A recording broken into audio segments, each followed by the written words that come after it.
Hello guys, zvirikudi. Right, panapa pari kushandwa panapa nini? Muno muZimbabwe muri kushandwa ndo chokwadi chaicho.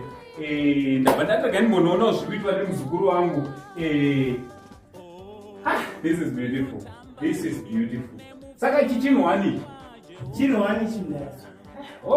Chinwani chindaya. Zoti munhu akatoda chake chakadaiwo chinogadzirika. Smart. I think you can guess kuti ndianari apa. Ndiye munhu wandikutaura naye. Ndiye munhu wandikutaura naye uyu. Anini? Right. So ndichiti zurudi kwese kwamuri wazukuru wasekuru Saint. Ndichida kuinvita Mr. Kuda Rashman. Madinda. Boa semanza sekuru madinda. Vazukuru vasekuru. Chokwadi aiwa. Ndakanzoti panapa pari kubatwa basa rinoshamisa ndikati ndinozvionera. Thanks for coming. Andini? Thanks for coming. Ndikati ndinozvionera. How is boy? Zvese bo. So ungada wazivisa kuti zvizvi kuitika panapa. Yo guys, what's up? Welcome to Stunning Wars, Maizia. I think you remember you on Instagram, post. So this is Stunning Wars. No canvas. Alright. This is Edwin, that's Eman, that's me, that's Eman Cartoon, and that's my little brother. So basically we do my canvas. Just with my pictures, my picture frame Alright. Order canvas like picture like so irijire. Ordinary jira.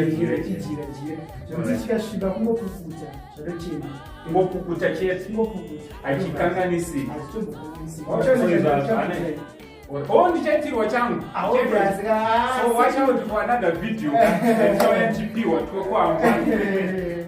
Alright. So basically this is then in office. So this guy needs my computers, my laptop, my desktop. Alright. So I put something warm for his office and alright. So I don't know I'm empty. Alright. So guys, kana uchida kuitwawo basa riri panapa wakasununguka kunge uri unovabata pafone number dziri pascreen chingwavada ipapoka zobva zvatoita ukangoti uri muzukuru wasekuru unopiwa discount.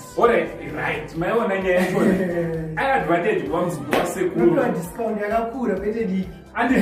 So tiri kuti ndoda kuti upewo advice kune mamwewo maartist and macelebrities out there vanozouya vachichema vachiti hatina chatinacho but isusu tichitoona kuti taiva supporter vachienda kotipinda whatever zvavakuita chisupporta.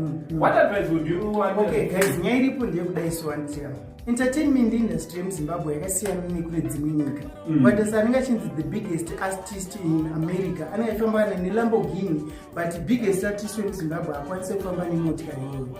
Entertainment industry yemuZimbabwe yakasiyana nedzimwe nyika. Inotoda kuti uine YouTube channel uine chii uchiita zvaunongochiita ngwavha, maiziva ngwavha, ende usamirira mukuona kuti inosimuka ichidzika. Saka you don't want to rely on it kuti watoti ndo pane life yangu vana vanofanira nzara, maiziva. Saka munhu ngangwavha mana mageto youth machishanda message inogara ichitaura naBazuka ngatishande yamana. Unoona tinoita futi mawallpapers. This is a wallpaper yakatoisirwa pamusoro. Saka kana room yako yakashata chichikungoya kutongokuisira mabricks pawall anokwana mamwe white kuside. Alright. Iyo it's wallpaper kudini. Chonchi mustudio yenye modified studio ndipo shanje. Muumbo hii. Alright, next week toichinja mawalls toita sese chutamana. Alright. So gadzira kuna change mustudio medu tanzifuti chegadzirwa muchanakira. So jora acho. Wasajo. Stunning Wars. Zimakarowa. But even fridge yako tokwanisa kuisa picture yako totoichinja zvese bo. Tikushanda man. So guys, zvakanaka ndozvidawo. I think you can even see room ino yatiri kuti zvakarongeka even kuma windows you can see kuti zvazve kumberi. Window. Hakuna keteni wega unotoona. Tikatongomavhara hapana anotombona kuti zvizvibiti.